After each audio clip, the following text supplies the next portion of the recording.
Bienvenue sur DMG TV, les histoires mystiques. Tu es nouveau sur la chaîne, n'oublie pas de t'abonner, de laisser un commentaire, de liker et de partager. Tu veux raconter une histoire? Il y a un numéro à l'écran sur le plus 237 655 81 90 17. Envoie ton histoire et on va jouer sur YouTube, Facebook et TikTok. On poste 6 histoires tous les jours sur YouTube, la chaîne c'est DMG TV. Ce qu'on fait c'est pour sensibiliser, donc s'il vous plaît, toujours laissez un like, commenter, partager. Même si tu n'as rien à dire en commentaire, tu peux quand même dire merci pour l'histoire. Et si tu veux t'adresser à quelqu'un en particulier, tu peux dire peut-être histoire 1, voilà ce qu'il faut faire, ou alors poser ta question directement après avoir le H1 que tu vas écrire, ou alors H2 pour dire histoire 2, voici. Donc, laissez un commentaire, partagez, comme d'habitude. On va commencer avec la première histoire. Bonjour la famille DMG TV, bonjour, plus de bénédictions sur nous tous, hein. Que cette année-ci se termine dans l'amour, la joie, la paix, la prospérité financière et que Dieu continue à nous protéger contre le mal qui vient des aides du monde visible et invisible. Bon la famille, allons dans DMG TV Movies, allez regarder les 2 derniers films qu'il a mis là, vraiment c'est super intéressant. DMG TV Production. Allez dans DMG TV Backup pour les anciennes histoires qui sont toujours aussi, qui nous rappellent beaucoup de choses. Et allons dans DMG TV Histoire mystique exclusive. Il y a l'histoire du commissaire qui est à Créby là, vraiment, je ne vous dis pas plus, allez voir. Et dans DMG TV Histoire mystique, partageons, likons, commentons, s'il vous plaît là, cette page ici elle nous appartient à tous. Et à nos enfants, nos petits-enfants. Laissons à ces enfants un bel héritage. Bon, je vais parler posément, calmement, lentement. Je ne vais plus buter sur les mots. Vous savez, moi, je bégaye un peu. Donc, c'est un peu, je bute beaucoup sur les mots. Surtout quand une histoire intéressante et tout ça. Donc, je vais aller lentement. Et je ne vais pas saluer tout le monde comme je fais d'habitude. Je ne vais pas saluer les chats, les chiens, les vaches du voisin. Donc, la famille. L'histoire que je viens vous raconter, a été racontée par un joueur de football. Donc, ils arrivent lors d'un match de football, ils voyagent dans un pays africain, c'est un joueur africain, ils arrivent dans un autre pays africain pour jouer. Et la veille, on les amène prendre la température du stade, n'est-ce pas? Ils vont courir un peu dans le nouveau stade, regarder autour, de prendre la température, les proportions et tout ça, pour que même leur corps s'habitue un peu aux dimensions du stade et tous les trucs. Alors, pendant qu'ils sont là, l'entraîneur vient et demande, mais où sont les gardiens? Il voit seulement comment les joueurs se lancent des coups d'œil, n'est-ce pas? Les gars, ils se rendent compte qu'il y a un problème parce que c'est comme si les gars ils savent quelque chose qu'ils ne veulent pas dire. Mais où sont les gardiens? Ah, l'un de dit seulement, les gardiens sont encore dans le bus. Mais comment ils sont encore dans le bus? Nous sommes ici pour nous entraîner, mais qu'est-ce qu'ils font dans le bus? Les gars sont là, ils se regardent seulement.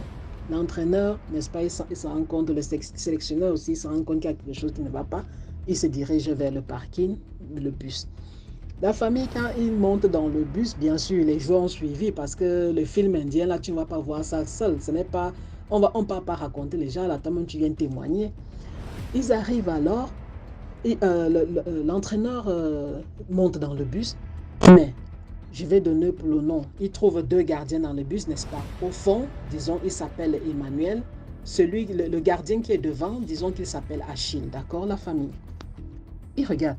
Mais Achille, Emmanuel, qu'est-ce qui se passe, les gars? Vous ne descendez pas? Achille fait semblant de ne pas écouter. Lui, il est assis là devant, il est avec ses écouteurs, il fait semblant de ne pas écouter. Emmanuel, derrière, regarde fixement l'entraîneur. Le gars ne bouge pas, il regarde seulement. Mais qu'est-ce qui se passe? C'est pas à vous que je parle. Mais descendez, dis donc, on ne vous attend. Qu'est-ce qui se passe? Vous ne descendez pas, pourquoi? Emmanuel dit, tant que Achille ne descend pas, moi je ne descends pas. Et que l'entraîneur, le film indien que les gars sont en train de vouloir nous jouer, c'est comment ça? Mais le temps de passer, les gars, nous devons faire la reconnaissance du terrain. Ça veut dire quoi? Pourquoi s'il ne descend pas, qu'est-ce qui se passe entre vous? Il y a un problème? Personne ne parle. Mais il y a un problème? Personne ne parle. Mais descendez, non? Emmanuel répète, si lui, il ne descend pas, moi, je ne descends pas. Ha. Voilà l'histoire. Alors, en fait, la famille avait commencé. C'était à la dernière sélection. Qu'est-ce qui s'était passé à ce moment-là? Ils avaient les deux goalkeepers, les deux gardiens avaient toujours été sélectionnés. Et il paraît à la famille que Emmanuel, lui, il joue à l'étranger, donc il joue dans un pays européen. Emmanuel, au terrain, gentiment, Achille, le deuxième gardien, lui avait prêté ses gants. Lui avait dit, bon, donne-moi tes gants, je vais... Puis apparemment, il y avait eu un truc, il a prêté ses gants.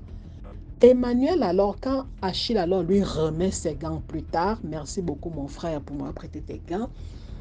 Emmanuel porte les gants. Quand il porte les gants, il avait senti qu'il y avait quelque chose. Quelque chose s'était passé.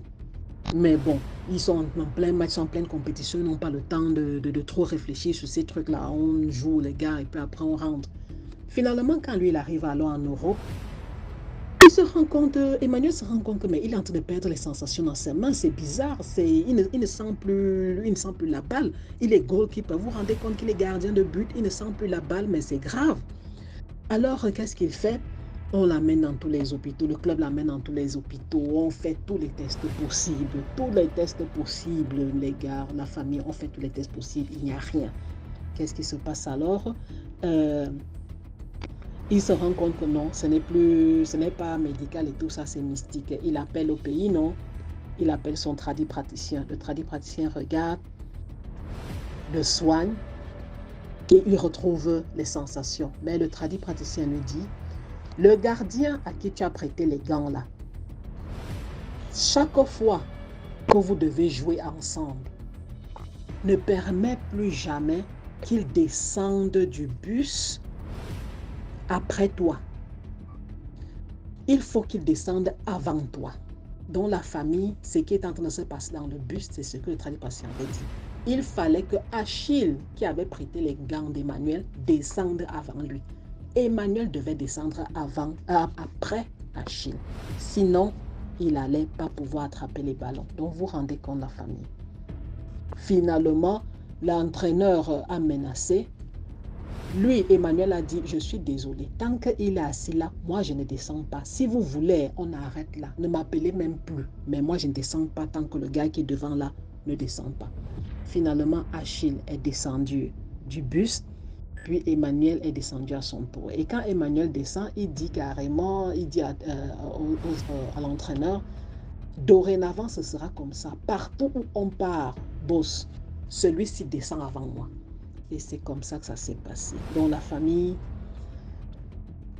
franchement, pour ceux qui sont des athlètes parmi nous, nos enfants qui sont athlètes là, vraiment, c'est vrai que ce n'est pas facile. Dans des équipes pour une place, il y a peut-être des dizaines de personnes qui bagarrent pour la même place. Il y a des choses qui vont se passer dans le monde physique ou mystique. Vraiment, tournez-vous vers Dieu. Tournez-vous vraiment vers Dieu, vous priez et il va vous diriger, que ce soit un prêtre, un pasteur, un imam, un tradipraticien. Je ne sais pas où vous allez trouver, il va vous diriger pour votre guérison. Que Dieu vous garde. Merci beaucoup pour l'histoire. Maintenant, on passe à la deuxième histoire. Bonjour DMJ, je suis venue te raconter une nouvelle histoire encore. C'est moi, la fille du Sud. Cette histoire-là est arrivée c'est dans un village voisin. Voilà, donc je vais raconter l'histoire. Comme c'est que je suis au Cameroun, j'ai glandé les histoires pour venir te raconter. Je vais un peu laisser mon côté parce que les gens vont me tuer ici là. Donc je vais un peu raconter d'autres histoires et puis je vais continuer mes histoires. Parce que là, ici, je suis au Cameroun et je suis arrivée au village. Donc j'ai beaucoup d'histoires à vous raconter encore. L'histoire, c'est quoi? Dans le village voisin là, on avait un ami d'enfance en fait. Comme au village, quand tu es au village, non, on te circoncis, tu vois. Et quand on te circoncis, c'est que tu entres seul dans la tente, dans la case avec la personne qui te circoncis d'eux. On refusait souvent que les mamans entrent parce qu'on dit que la maman aura trop mal quand elle va voir son enfant souffrir. Et on avait un ami d'enfance comme ça là que la femme du Catofoy qui est sorcière, je ne sais pas si vous vous rappelez qu'elle-même elle est sorcière. C'est elle qui circoncie les enfants. C'est donc comme ça qu'elle était donc entrée dans la case avec l'enfant. Elle est partie le circoncier. Tout s'est bien passé, l'enfant a pleuré, tout s'est déroulé. TMG 2 ans après, parce qu'on l'a circoncié, il avait 3 ans. 2 ans après, l'enfant avait 5 ans. L'enfant était devenu bizarre. Il dit que DMG, une histoire vraie, pas une histoire vraie. L'enfant a 5 ans. L'enfant te soulève un seau. Il dit que les gros seaux là, l'enfant te soulève un seau comme ça rempli d'eau. Il marche avec. Il part poser à tel endroit. Comme je te dis là, il dit que l'enfant là avait une force que ça choquait tout le village. On ne comprenait pas d'où la force là venait. C'était là les premiers signes. L'enfant était toujours bizarre. L'enfant était maigre, chétif. Parfois, l'enfant est assis comme ça, là. Il a des absences. Les absences, non. Ou alors, il peut parler. Il parle avec une voix différente. Donc, l'enfant était bizarre. On ne comprenait pas. L'enfant a grandi. Donc, l'enfant a une enfance comme ça, non. On s'est dit que, non, c'est Dieu qui lui a donné la force comme ça. Il dit qu'à 10 ans, DMG.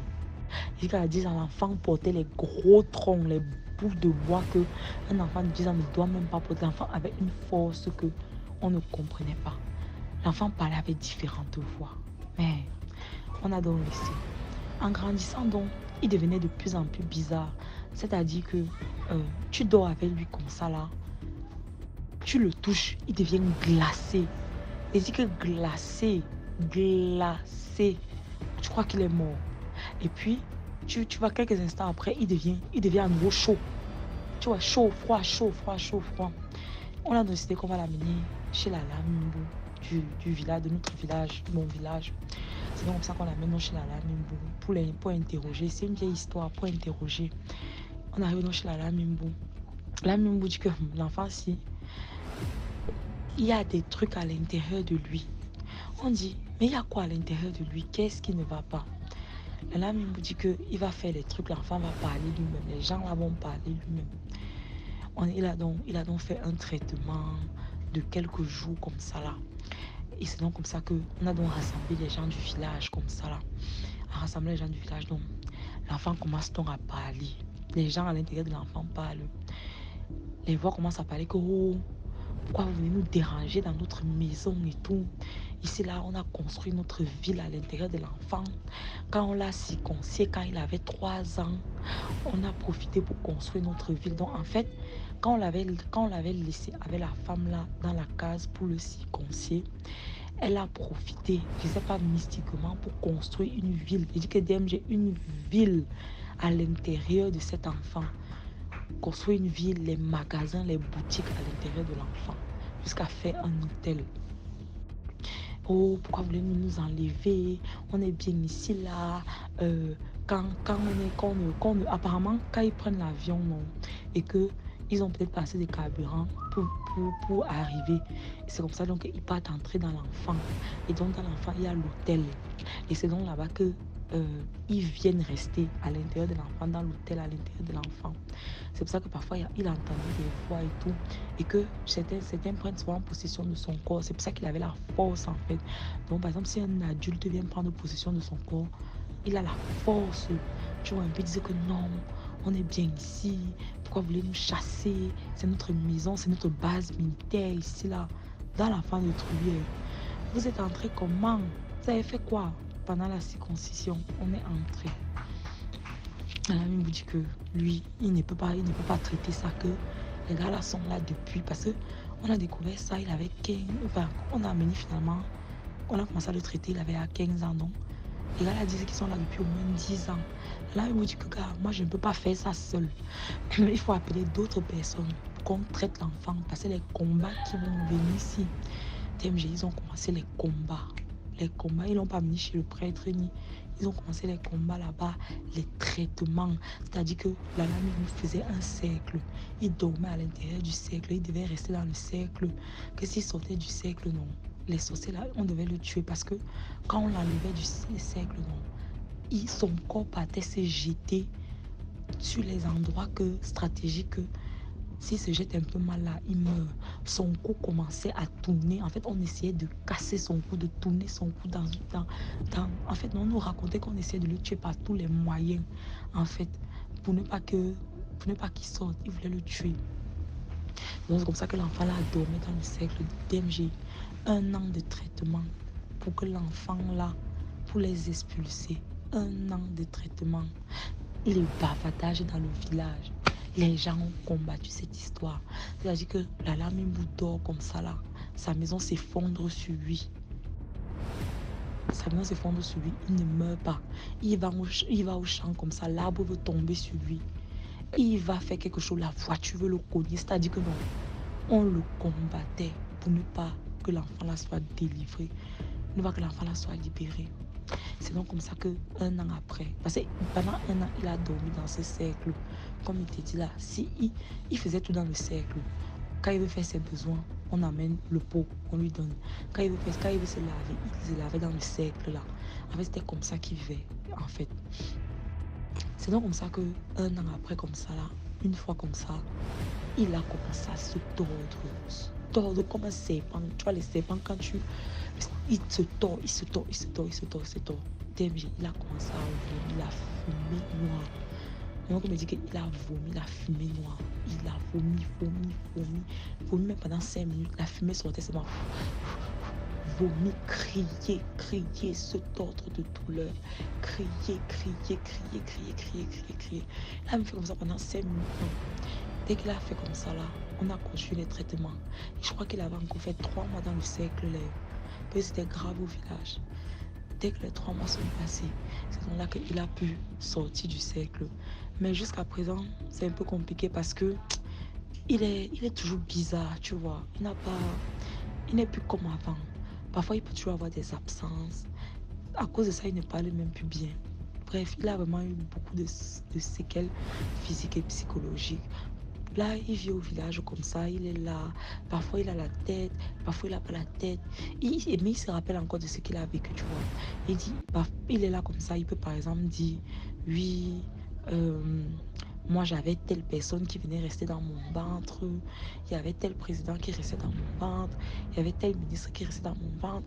Puis il va commencer à raconter non, que telle personne arrive avec sa délégation, ils avaient 30 kilos de chair humaine, ils ont mis ça dans le frigo. Bref, il racontait les trucs comme ça, il racontait ce qui s'est passé là-bas, non. Je vous ai dit que j'ai assisté à un mariage de tel avec une sirène, avec un dragon dans la chapelle, c'est comme ça que ça se passait. Bref, voilà l'histoire qu'il voulait encore te raconter, que j'ai entendue au village. J'essaie vraiment de faire maintenant des voices pas trop longues. Donc, si vous trouvez que c'est trop court et je ne donne pas assez de détails, je peux rallonger et donner plus de détails. Voilà, c'était la fille du Sud. Commentez, likez, partagez. Ceux qui me croiront, ceux qui ne me croiront pas, ne me croiront pas. Et puis, bye! Merci beaucoup pour l'histoire. Maintenant, on passe à la 3e histoire. Bonjour DMG, bonjour la famille DMG. J'espère que tout le monde s'est bien réveillé et que tout va bien. Voilà, en tout cas, c'est mon vœu le plus profond pour tout le monde.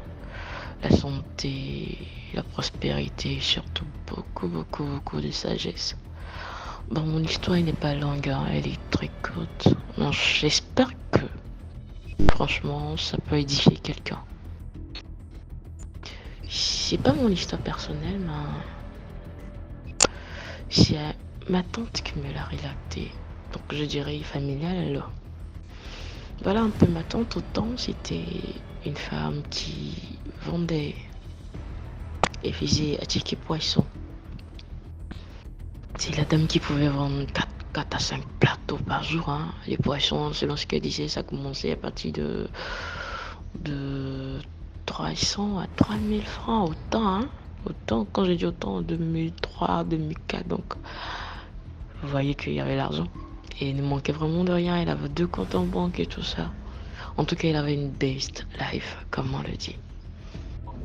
Et puis, un jour, il y a sa cousine qui est venue sur son stand et elle lui a dit, s'il te plaît, comme tu n'es pas loin du marché et que moi je viens de descendre, apparemment il était quitté en voyage, un truc de ce genre, prête-moi 5000 francs, je vais tout près là, je fais mon marché rapidement et je vais rentrer. Je vais te ramener mon fils avec ton argent, s'il te plaît, rends-moi ce service là. Et bien c'est sa cousine, 5000 francs c'est rien dans son argent. Immédiatement elle fait sortir les 5000 francs et elle donne à la dame. La dame a fait son marché et rentre. Et le fils revient avec l'argent. Mais il revient avec l'argent 2 jours après. Et après, elle s'est dit, je vais pas la stresser. On va lui laisser le temps de peut-être qu'elle oublie. Tu vois, il y a des personnes quand elles te donnent de l'argent pour te dire, redonne-moi mon argent, c'est un peu compliqué là. C'est un peu le genre de ma tata. Non, on aime trop prendre crédit chez elle. Parce que quand elle te donne, elle n'est pas stressée. Elle va te demander, quand tu regardes dans son regard, tu sens qu'elle va te dire mon argent, mais ça sort pas.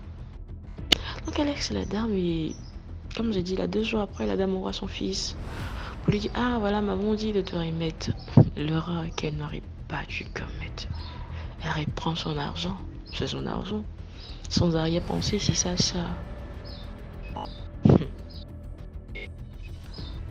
Une semaine après, ma tante, rien ne bouge. Le commerce, ça va pas. Tout est lent jusqu'à ce que elle ferme son commerce. Dette sur dette, dette sur dette, dette sur dette, et je retrouve plus.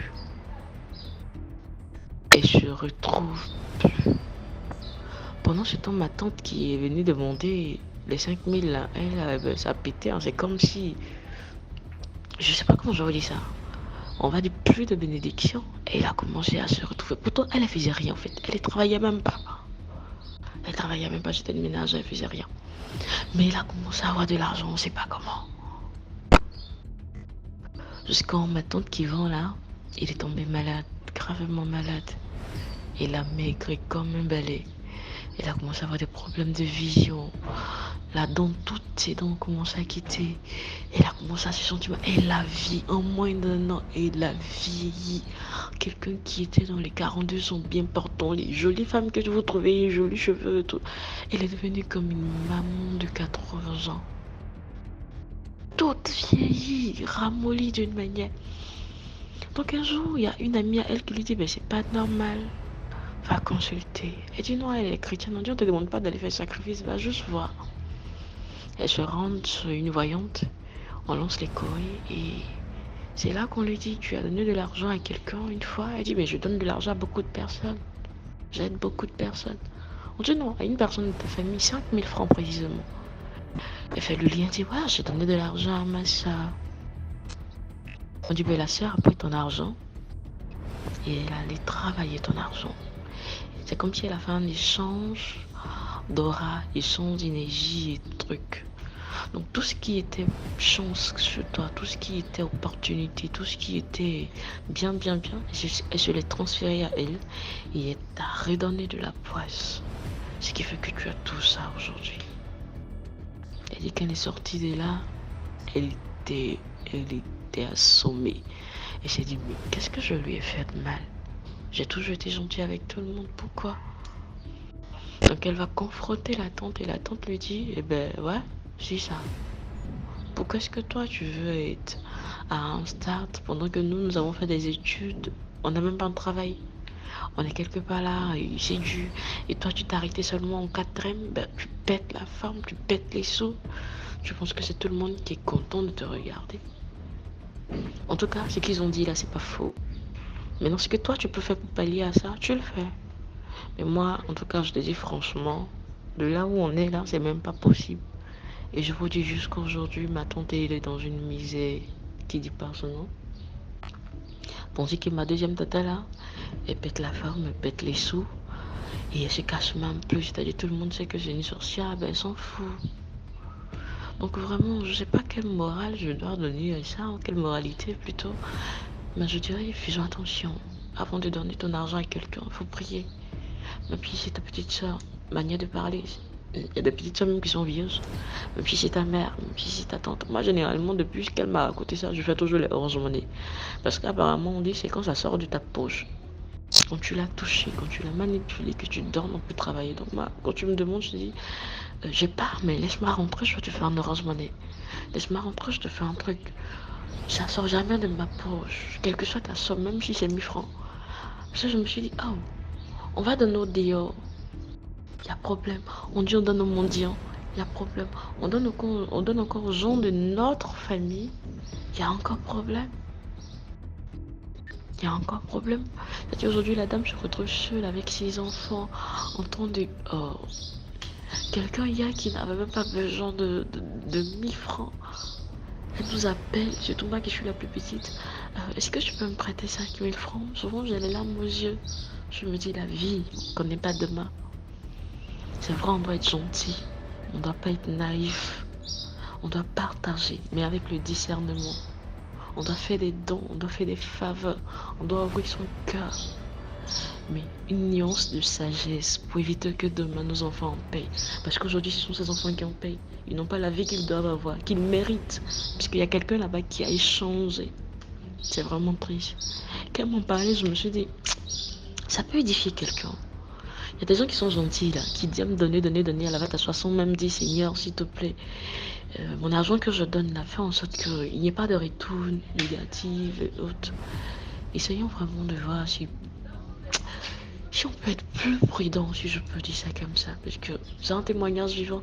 Quand tu vois ma tête aujourd'hui, t'as même plus envie d'aider quelqu'un. T'es dégoûté, t'es vénère quoi. C'est méchant, l'être humain méchant. Donc faisons attention, voilà. Merci beaucoup pour l'histoire. Maintenant, on passe à la 4e histoire. Bonjour DMG, bonjour à tous. Merci de liker, de commenter et de partager. Bon, je vais vous raconter ma petite histoire. Je travaillais dans un restaurant. Le restaurant était dans un immeuble. Et dans cet immeuble-là, il y avait un ministère. Et nous, pour entrer dans le restaurant, on passait par l'arrière. Toujours, on passait par l'arrière. Parce que l'avant était fermé, je pense, jusqu'à 7h30, 8h. Souvent. Bon, mais comme nous, on était déjà habitués à passer par l'arrière. Donc, tout le temps, je savais qu'il fallait que je sois là, au moins après que la personne qui a souvent la clé pour ouvrir la porte soit là, la porte du restaurant. Donc, c'est-à-dire dans les 7h30 au plus tard. Mais un jour, je suis arrivée plus tôt. Et donc, quand je passe par l'arrière, où on a l'habitude de rentrer, la porte est fermée. Donc, ça veut dire que la personne qui a la clé, normalement, n'est pas encore arrivée. Mais voilà, je rentre par le ministère. Je regarde en haut parce qu'il y avait des longues marches d'escalier. Ça faisait genre... Voilà. Donc je marche. Quand j'ouvre la porte, je marche, je ne me rends pas compte. D'abord, je marche. Après, quand je lève la tête pour regarder genre où se trouvent les escaliers, je regarde bien. Je vois, il y a quelqu'un qui est pendu dans le ministère. Il y a quelqu'un qui est pendu à l'intérieur. J'ai eu peur, je suis sortie là. Je n'ai pas trouvé même... je n'ai même pas cherché à regarder le gardien ou quoi. Je me suis mise devant le portail. J'ai attendu que un ou deux de mes collègues arrivent. On est passé par l'arrière, je n'ai pas expliqué parce que là j'avais tellement peur. On est passé par l'arrière. Dès qu'on a ouvert la porte, on est rentré dans la cuisine. Quand on rentre dans la cuisine, j'explique, je dis, est-ce que tu sais ce que je viens de voir là? Il me dit quoi? Je dis non, viens d'abord, allons d'abord, on marche. Tu vois, on passe. Parce qu'à l'intérieur du restaurant aussi, on pouvait sortir carrément à l'intérieur de ce ministère en question là. Donc quand on passe, on marche. Je dis viens d'abord voir. On se met au milieu, on regarde, on se met là où moi j'ai vu la personne pendue en haut. On regarde. Je ne vois rien. Je regarde aussi. Je ne vois rien. Je lui ai dit ce que j'ai vu ce matin. J'ai vu quelqu'un pendu en haut là. Elle me dit non, tu blagues. J'ai dit j'ai vu quelqu'un en haut là. Je ne blague pas. Et après, on n'a jamais entendu parler. Il n'y a jamais eu de suite. Il n'y a jamais. Donc c'était ça mon histoire. Merci. Merci beaucoup pour l'histoire. Maintenant, on passe à la 5e histoire. Bonjour DMJ. J'espère que vous allez bien. Merci vraiment pour cette plateforme. Merci. Je vous remercie vraiment parce que j'ai pris du temps. Oui, j'ai pris du temps à venir vous expliquer, mais je crois que de la même manière que plusieurs histoires m'ont éveillé, m'ont ouvert les yeux en quelque sorte, il est temps que je partage un peu mon expérience, qui peut être pour certains une leçon, pour certains une, je vais dire ça, oui, une leçon en fait. Donc, je suis une jeune Gabonaise. Je vais me prénommer, je vais me surnommer Jessica. Je suis orpheline de mère et j'ai jamais connu mon père. Donc, j'ai juste vécu avec le père de ma mère et la mère de mon père. Parce que ma maman est décédée, j'avais 2 ans. Donc, j'ai grandi avec mes parents maternels. Voilà. Et quelques années après, quand j'avais mes 20 ans, donc quand je rentrais à l'université, mon grand-père est décédé. Donc, du coup, je suis juste restée avec ma grand-mère. Voilà. Et on a tissé vraiment une relation de complicité, une relation vraiment fusionnelle en quelque sorte. Donc l'histoire commence là. Je pars à l'université. Après le décès de mon grand-père, bien sûr, je rentre à l'université et je fais la rencontre d'un beau petit étudiant, craquant, les étudiants de l'UOB, vraiment au Gabon, beau et tout, tranquille. On a commencé à se fréquenter, tout et tout et tout. On a fait 2 ans de relation. Un jour, il me dit, écoute, moi je suis Fon. L'ethnie Fon, c'est une ethnie qui sait valoriser la femme. Moi, je vois que depuis qu'on est ensemble, tu m'apportes du positif et tout. Donc, il est temps que je vienne voir tes parents, faire au moins un geste et tout. Je dis que, ah oui, c'est vrai, ça fait 2 ans ensemble, on se fréquente, je viens chez toi, tu viens chez moi, mais on n'a jamais mis de nom sur notre relation.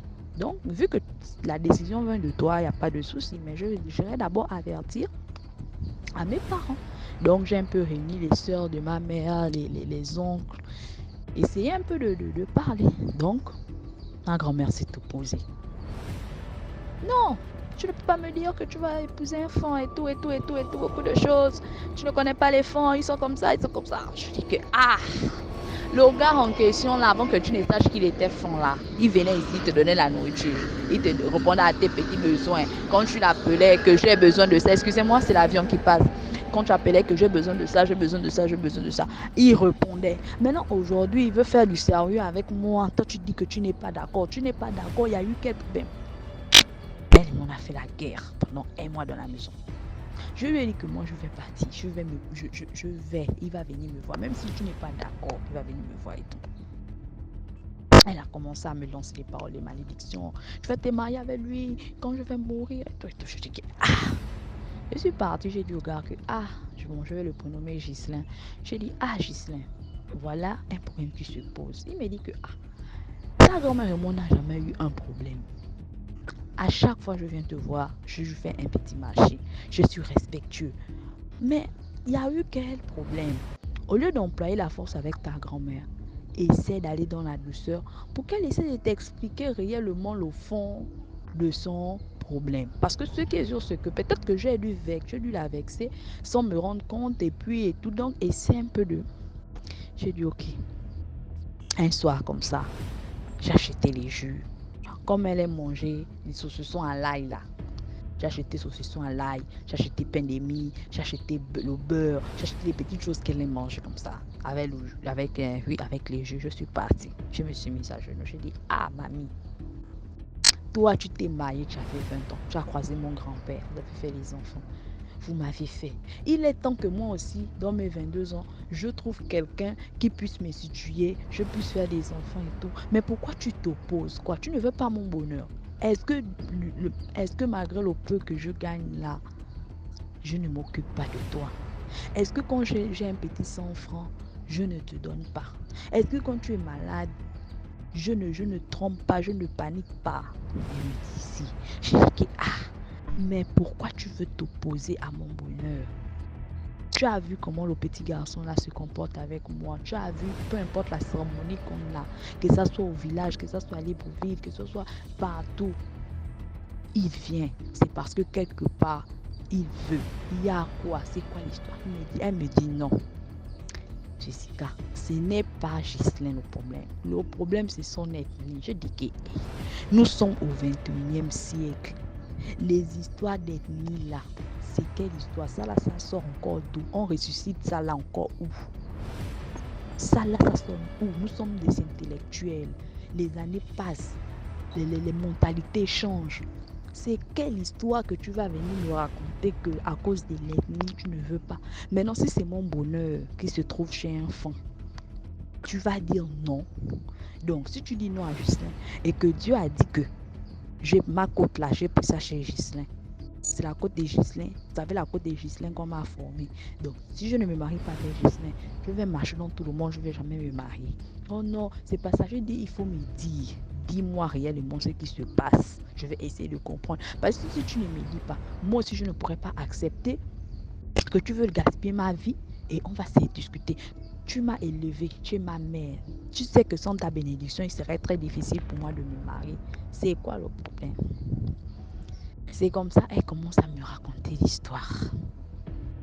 Elle me dit dans sa jeunesse, quand elle était à Makoukou, elle avait dans les 16-17 ans, elle a fait la rencontre d'un jeune, très jeune enseignant qui sortait encore fraîchement de l'ENI.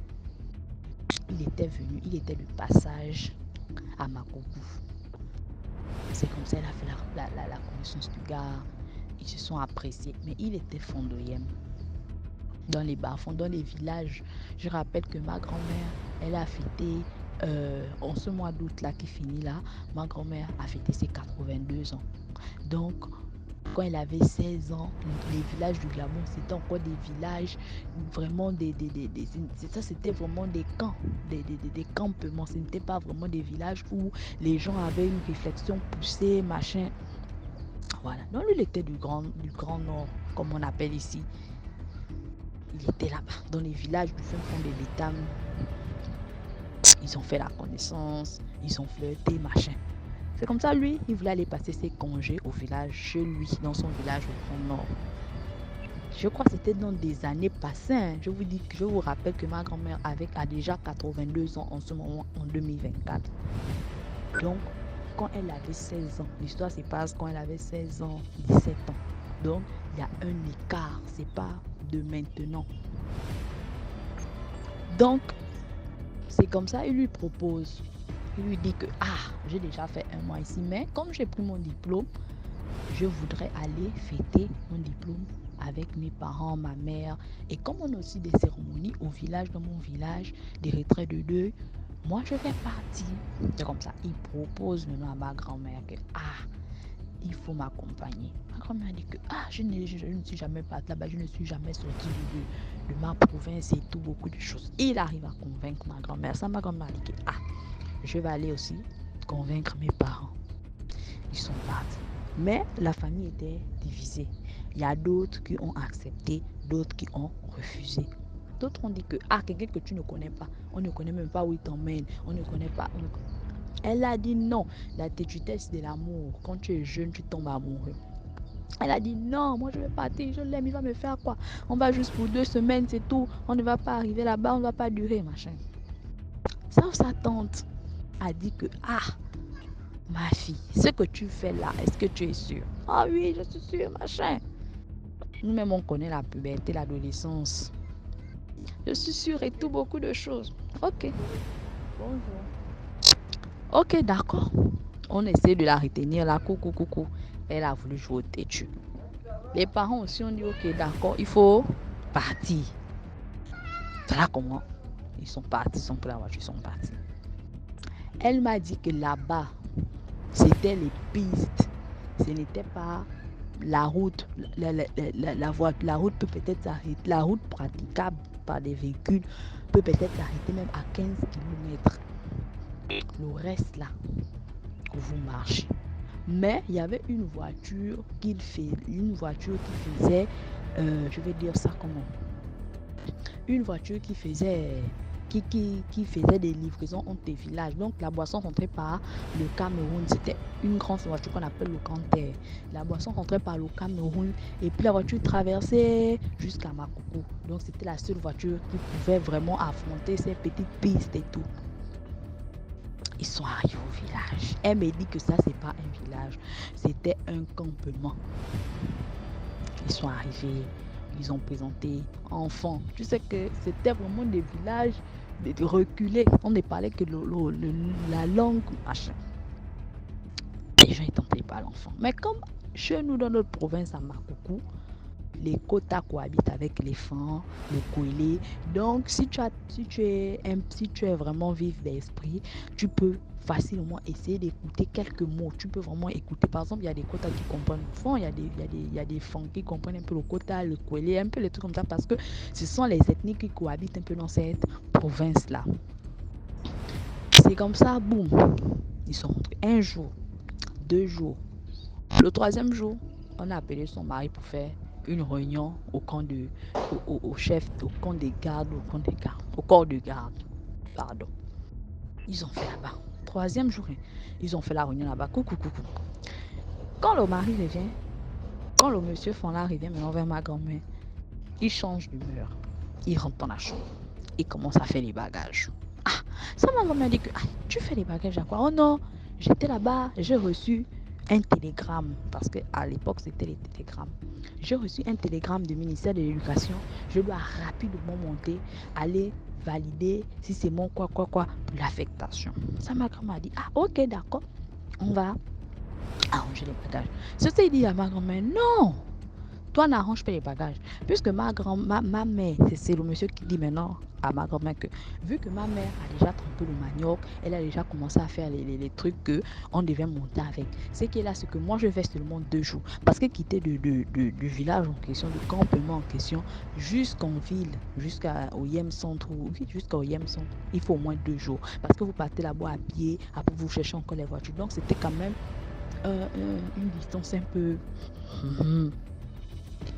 C'est comme ça maintenant. C'est comme ça maintenant. Ma grand-mère m'a dit que, tu sais que moi, elle n'a jamais dit qu'elle comprenait le fond. Ma grand-mère m'a dit que, tu sais que moi, je ne comprends pas le fond. Tu vas me laisser dans un village où tout le monde parle le fond. Moi, je ne comprends pas. Je vais m'en sortir comment? C'est comme ça, il dit non. J'ai ma mère, elle se débrouille. Il y a des mots qu'elle peut mélanger. Tu vois, elle mélange un peu l'ethnie, elle mélange un peu le français, façon, mais elle va te désigner. Ma chérie, tu vas t'en sortir. Ma grand-mère dit, Seigneur, on ne peut pas partir à 2 et puis revenir dans 2 jours. Il dit non. Tu sais que c'est pas que c'est compliqué, machin. Juste avant, ma grand-mère dit, ok, il n'y a pas de souci. Donc tu as dit, c'est seulement pour 3 jours. Il n'y a pas de souci. Donc pendant les 3 jours là, je vais rester à prêter les cheveux. Dès que tu viens, tu me prends et puis on part. Okay. C'est comme ça ma grand-mère restait dans le campement là. Elle a remarqué que dès le jour que le monsieur Fonla est parti, les sœurs, toutes les femmes du village sont venues avec les paniers de bois. Les paniers de bois. Il y a quelle cérémonie? Les paniers de bois. Et c'est elle qui devait arranger les bois. Les paniers de bois. C'est comme ça un jour, ils ont emmené une grande marmite, comme un fût. Ils ont dit que, toi, ton travail que tu as fait ici, vu qu'on ne te permet pas d'aller en brousse, d'aller chercher des choses, machin. Toi, le travail que tu vas faire ici, c'est quoi? C'est que tu allumes le feu. L'eau là, chaque matin, tu mets le sel, tu mets le piment, tu mets le sel, tu mets le piment, tu mets l'eau, tu actives le feu. Faut pas que le feu monte, faut pas que l'eau t'arrive, faut pas que le piment. Tous les matins, tu te réveilles, tu mets le piment, tu mets le sel, tu mets le piment, tu mets le sel, tu actives le feu. Et c'est ce qu'elle faisait. Maintenant, voilà, il y avait une dame, une vieille dame, une dame âgée. À chaque fois, la dame âgée là la regardait. Quand la dame âgée là la regarde, la dame la bouge la tête. La dame âgée là regarde. Un jour, ma grand-mère est partie. Cueillir les petits piments là, derrière les maisons, les petits piments sauvages là qui pousseront derrière les maisons. Ma grand-mère est tentée de cueillir la corbeille. La femme est venue, elle n'a pas l'enfant. Elle n'a pas l'enfant. Donc ma grand-mère, elle écoutait quelques mots. La femme n'a pas l'enfant. Elle a dit trop. En fait, dans l'enfant, elle disait que, hey, les enfants d'aujourd'hui là, qu'est-ce que vous cherchez? Tu vas prendre un homme que tu ne connais pas. Tu vas suivre cet homme-là jusqu'à dans son village. Du jour au lendemain, il te demande de rester, lui part. Tu ne te poses pas des questions. Tu restes à cause de la gourmandise, à cause des machins. Est-ce que tu connais que le piment que tu es en train de cueillir là, c'est le piment que tu cueilles pour mettre dans le fût là, pour le qu'on est en train de bouillir là. C'est avec ce piment et ce sel là qu'on va préparer ta chair, qu'on va manger. Ma grand-mère dit que la manière que la chair de poule a commencé de la plante des pieds jusqu'à la tête. Donc, quand la maman l'a parlé, la maman l'a regardé. La maman ne faisait que parler, mais ma grand-mère comprenait le fond. Elle comprenait le fond, mais pas vraiment profond, mais elle savait que c'était de ça que la maman est entendu parler. Voilà comment elle s'est retournée. Ma grand-mère s'est retournée. Elle a dit à la maman là, enfant. Elle a répété enfant parce que elle comprenait un peu, elle disait certains mots. Elle a répondu enfant. La maman, elle a dit maman, merci. Elle a pleuré. Après, la maman là, lui a répliqué enfant. La maman là, lui a dit que moi, j'ai des enfants. Je ne sais pas où ils se sont mariés en ce moment. Peut-être qu'ils sont mariés, mais moi, je ne pourrais pas accepter ça. Je ne veux pas. Mais je suis là, une vieille femme sans défense. Pardon, ne dis pas que c'est moi. Mais débrouille-toi. Parce que là, ils sont encore en train d'emmener les paniers de bois. Le jour que tu vas commencer à voir qu'ils vont emmener les paniers de machin, les paniers de bananes. Tu sais que la banane ne doit pas mûrir, non? Le jour qu'ils vont commencer à amener les paniers de bananes, c'est pour te dire que tu as faim, non? Approche, on va te tuer, on va te manger. Et ton mari là ne viendra jamais ici. Elle était là, elle dit, tiens, je vais faire comment? Je vais faire comment? Elle est rentrée dans la chambre. Elle a commencé à pleurer. Donc son mari avait laissé un peu d'argent. Son mari avait laissé une somme, je crois, de 100 000. Elle a commencé à pleurer dans la chambre. Elle a tourné. Elle a commencé à invoquer les esprits de ses parents en quota. Elle parlait en quota. Elle disait que, tchai, vous m'avez envoyé ici. Vous allez permettre que je meure. Vous allez permettre que... Elle a commencé à parler à ses esprits. Elle a dit que quoi? Je sais que j'ai été têtue. C'est vous. Elle a commencé à dire, puisque nous, notre famille là, le totem c'est la panthère. Elle a commencé à parler en quota. Elle a commencé à intercéder. Elle a dit que tous les rites je fais. Aujourd'hui, là, il faut me montrer. Avant, là, c'est pas leur époque. Leur époque, là, ce n'était pas l'époque où on créait Jésus, où on parlait de Jésus. Eux, ils étaient plus basés sur l'idolâtrie, sur les totems, sur les machins. Elle a commencé à invoquer l'un de ses grands-parents qui étaient morts. Elle a cité, elle a dit jamais. Je suis issue d'un... Je le sens d'un guerrier dans mon corps. Ça, là, non. C'est faux. Je vous rappelle que ma grand-mère avait 16 ans. Elle est rentrée, s'est assise dans la chambre. Elle a pris l'argent. Elle a pris une cuvette. Elle a pris l'argent, elle a mis en bas. Elle a pris quelques habits. Elle a mis en haut. Elle a pris ses papiers, ses machins. Elle a mis tous les habits sales. Elle est rentrée. Elle a ramassé tous les habits sales qui traînaient dans la maison à gauche, à droite. Elle a mis, puisque la rivière, au lieu que la rivière soit du côté qu'on vient en ville là. La rivière était du côté qu'on part au Cameroun, qu'on va vers la frontière du Cameroun. Ma grand-mère dit, mais ça là, je vais commencer à faire ça comment? Elle dit non, Dieu est grand. Donc elle ne connaissait pas que la voiture, je vous ai dit plus tôt qu'il y avait une voiture qui transportait la marchandise du Cameroun vers le Gabon, donc il passait par la frontière, il passait par ce petit village là, puisqu'il s'arrêtait souvent dans les petits villages pour livrer un peu les produits de première nécessité. C'est comme ça, elle ne connaissait pas le programme de la voiture. Il était 8 heures. Elle s'est levée pour la passer. La belle-mère pose la question que, tu vas où? Oh non, je vais laver un peu les petits habits et tout. Maman, si tu as les habits, tu donnes. Elle a pris les habits, elle est partie alors. Elle s'est assise à la rivière, puisque la rivière est en bordure de route. Elle s'est assise à la rivière, elle a pleuré. Elle a dit, Tchaï, la route du Cameroun ici. Moi, je dois partir là-bas. Hey, Seigneur. Ce n'était même pas l'époque des seigneurs. Elle a commencé à pleurer, invoquer ses ancêtres. C'est comme ça, elle entend le bruit d'une voiture au loin. Elle a dit, là, on monte, on descend. Aujourd'hui, c'est aujourd'hui. Elle s'est mise au milieu de la route. Donc, quand la voiture là, le compteur est venu comme ça. Quand le compteur l'a vu, le compteur a freiné. Le compteur a failli la ramasser. Elle s'est jetée sur le compteur. Elle a dit que papa, pardon. Et le papa, heureusement qu'il comprenait le français. Papa, pardon, supplier, pleurer, que papa, pardon, pardon, fais-moi monter en vie, pardon, elle essaie un peu de raconter. Le monsieur là a dit la même chose que tiens, vous les enfants d'aujourd'hui là, tu es ici, tu vas mourir, tes parents sont là-bas, les parents ne seront jamais qu'on t'a tué. Pourquoi vous êtes comme ça? Tu ne connais pas que le pays, le village, c'est le village des gens qui mangent les gens. Tu ne connaissais pas. Papa, non. Il a dit que moi aussi j'ai des enfants au Cameroun. J'ai des enfants. Mais je vais t'aider. Il a pris ma grand-mère là. Tu vois où il y a le siège passager. Il a pris ma grand-mère. Il a fait rentrer ma grand-mère sous le siège. Il a mis les bagages sur elle jusqu'à... Il a dit qu'on va partir là. Ne bouge pas. Parce que le plus souvent, quand les gens voyaient une voiture avec la marchandise, ils venaient regrouper autour de la voiture. Il a dit que si on te coince, nous tous on est foutus. Donc, de toute façon, je vais te mettre là. Peu importe le temps, même si je fais 1 heure de temps garé dans nos villages là. Ne tousse pas, ne bouge pas. Tu restes là. C'est comme ça. La voiture est venue. Ça s'est garé. Les gens ont commencé la fête. Parce que la banane commençait déjà à mûrir. Les gens ont commencé à fêter. Ah, le chauffeur a garé, il est sorti, c'est comme s'il n'y avait rien. Oh, vous faites quoi, machin, tout.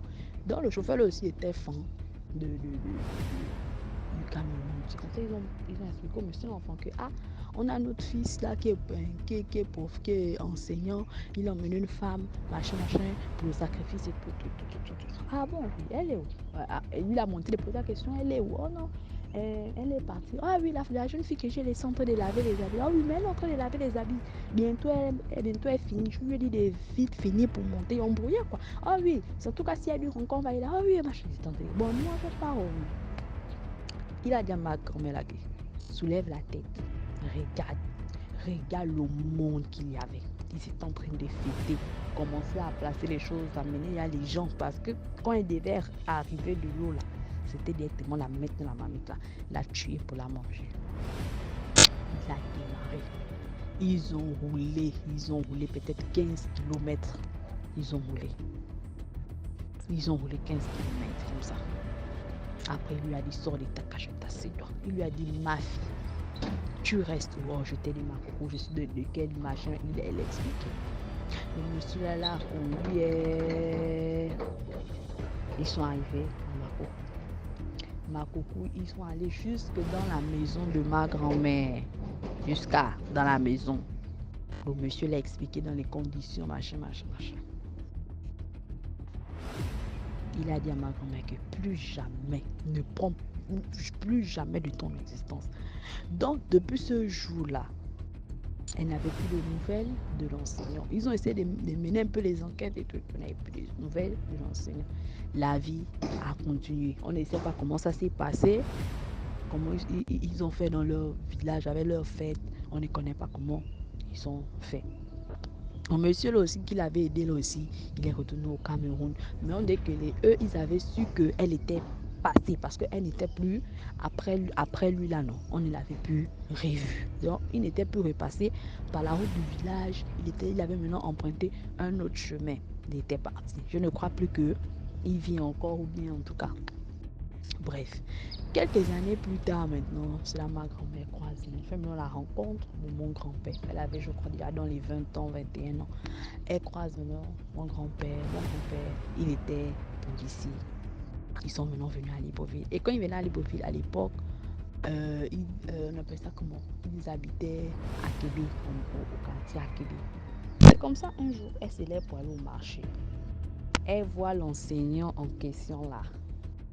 Il était fou. Il marchait nu dans les rues d'Akébé. Il était fou.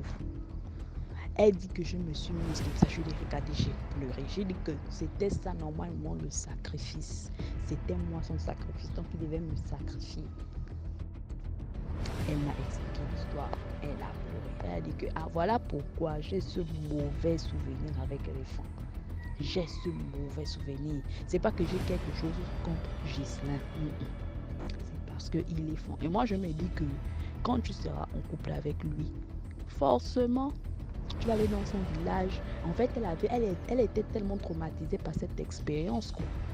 Et c'est comme ça que j'avais appelé Ghislain. J'ai expliqué à Ghislain et tout. Ghislain m'a dit que c'est une vieille, elle a vécu certaines choses. Et si jusqu'à présent, elle n'a pas oublié, c'est que la chose l'a vraiment traumatisée. C'est qu'elle a raconté. C'est différent de ce qu'elle-même, elle a vécu. Donc, on va essayer de l'aménager. Tout c'est comme ça. On a parlé avec elle, on essayait de la convaincre, machin et tout. La famille de Gislain, c'est une famille chrétienne, machin. Les années ont changé, les époques ont changé. Même quand tu vas au Yem en ce moment-là, au Yem que tu es parti quand tu avais 16 ans, c'est pas au Yem. Nous sommes dans un pays de loi, nous sommes dans un... On a essayé de parler avec elle jusqu'à elle accepter. Gislain et moi, on s'est fiancés. On a 2 enfants. On vit une vie heureuse. La fois dernière, je suis les vacances dernières, je suis partie passer les vacances dans son village, ça s'est bien passé et tout. En fait, c'est pour dire que en fait, je ne sais vraiment pas quelle morale donner à partir de cette histoire en fait. Il y a des choses qui se passent. Voilà pourquoi il faut souvent mieux connaître la personne. Il faut souvent mieux connaître la personne avant de s'engager. Mais avec la fougue de la jeunesse, tout ça là, il y a certains enfants qui n'arrivent plus à comprendre ce que les parents disent. Donc quand le parent en train de dire, ah, l'enfant est déjà à 7, le parent va te dire, ne fais pas ça, ne pars pas. Si ma grand-mère avait écouté ses parents, elle ne devait pas aller vivre ça. Et comme chez nous, il y a un adage qui dit chez nous dans notre langue que si l'enfant veut voir le fantôme, il faut le laisser au bout du village. C'est quand il va voir le fantôme là, non, qu'il aura peur. Et je crois que en quelque sorte, cette expérience a servi de leçon. Parce que ça a impacté plusieurs générations. Même la génération de ces enfants, des enfants de ma grand-mère, ont été impactés par cette histoire. Parce qu'avant, ils étaient obligés maintenant, toutes mes tantes, tous mes oncles se sont mariés avec des quotas. Hein, parce qu'ils ne sont pas sortis de ce cercle en fait. Comme pour dire que bon, on se connaît, nous sommes tous de Makoko, nous sommes tous de Mikambo, il n'y a pas quelque chose qui va nous échapper. Donc ils se sont mariés ils se sont mariés dans leur propre ethnie pour éviter que quelqu'un parte encore subir ailleurs et tout et tout. Donc c'est ça. Le cannibalisme existe et existait. Je sais qu'il y a encore certains peuples qui pratiquent encore ça, mais ça commence à disparaître au fur et à mesure. Il faut écouter les parents parce que les parents ont une certaine expérience. Ce qu'un vieux voit étant assis, nous les jeunes, même si on monte sur un baobab, on ne le verra jamais. Et c'est ce qu'on n'arrive pas à comprendre. Merci DMJ. Merci beaucoup pour l'histoire. Maintenant, on passe à la 6e histoire.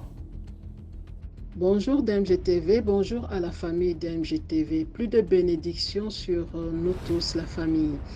Salutations respectueuses. Moi, je salue respectueusement les initiés et apparemment, il y a des gens que ça dérange. Moi, je les salue. Je salue les praticiens, les pasteurs, prêtres, moines, imams, Bombo, Kamsi, Nganga, et désolé pour ceux dont je ne connais pas comment on vous appelle dans vos traditions, je vous salue respectueusement. Donc, partagez, likez, commentez et allez dans toutes les autres pages. Il y a DMGTV Backup, il y a DMGTV Production, où il y a de très bons films. Allez regarder les 2 derniers qui ont été mis. Il y a DMGTV Histoire Mystique Exclusive et DMGTV Histoire. Donc, s'il vous plaît, encourageons cet enfant-ci. Donc, oh désolé DMGT, si je dis enfant, bon, c'est parce que je suis plus âgé que toi que je dis enfant. Désolé si ça te dérange. Donc, l'histoire que je viens raconter ici, c'est en fait l'histoire d'un jeune joueur de football. Et il raconte alors, dans ses débuts, lui ne voulait pas s'associer ou aller se laver chez un ganga ou bien un tradit praticien. Non, il ne voulait pas s'associer à ça. Lui, c'était l'église. Alors, dans l'église dans laquelle il était, un jour, le pasteur dit alors qu'il va faire venir un autre pasteur pour... Ils allaient bénir ceux qui étaient prêts à faire des sacrifices en fait. Et en entendant par sacrifice, il fallait déposer une certaine somme d'argent à l'église. Et en faisant cela, on allait alors leur faire une sorte de lavage des pieds. Et tout allait marcher dans leur vie. Alors le gars, bien sûr, c'était pas facile, il s'est battu, il a trouvé la somme là qui n'était pas petite. Il trouve cette somme, il vient déposer à l'église et on lui lave les pieds. Et ce qu'il précise, c'est qu'il est sorti de là tellement boosté et heureux parce que l'autre pasteur qui était venu, le pasteur invité, avait dit à son pasteur de tous les jours que waouh, Cet enfant, c'est une lumière, hein, c'est vraiment une lumière. Donc, il était vraiment heureux. Et malheureusement, la famille, ce lavage n'a servi à rien, c'était pas du tout ça. Heureusement pour lui, alors, plus tard, il a vraiment trouvé un endroit où il s'était vraiment tourné vers Dieu. Et il a vraiment changé, même sa vie a changé, ça a été transformé, sa vie privée et professionnelle. Même donc, au terrain, il n'était plus nerveux, il n'était plus agressif et tout ça. Il n'avait plus peur pour le temps de ses coéquipiers. C'était complètement fini. Bien sûr, il faisait attention avec ses équipements et tous ces trucs-là, mais non. Maintenant, il était habité par une paix véritable. Donc, il avait vraiment eu la chance de trouver un endroit où Dieu l'a vraiment changé intérieurement et extérieurement. Dans la famille, c'est juste pour dire du courage à nos enfants qui sont athlètes. C'est vrai, ce n'est pas facile. Généralement, vous êtes dans un monde où il y a la gloire, les meilleurs sont des stars, sont adulés et tout ça, et ça peut monter à la tête des gens. Et il y a des gens qui sont prêts à prendre vos places pour ça. Et ce n'est pas aussi facile parce que pour une place, il y a peut-être des dizaines de personnes qui convoitent la même place et qui sont prêts à tout pour la prendre. Donc vraiment, selon moi, tournons-nous toujours vers Dieu, que ce soit parmi les athlètes des autres professions. Tournons-nous vers Dieu et qu'il nous montre exactement comment faire et comment en sortir, et qu'il nous envoie aussi quelqu'un qui pourra nous tenir la main et nous aider à être plus forts. Dans la famille, l'histoire se termine ici-bas. Merci beaucoup pour l'histoire. Voilà, c'était tout pour aujourd'hui. J'espère que tu as aimé la vidéo d'aujourd'hui. Sinon, laisse un commentaire, like, partage. Si tu n'es pas encore abonné, abonne-toi. On se prend demain 12h pour une nouvelle vidéo. Ciao.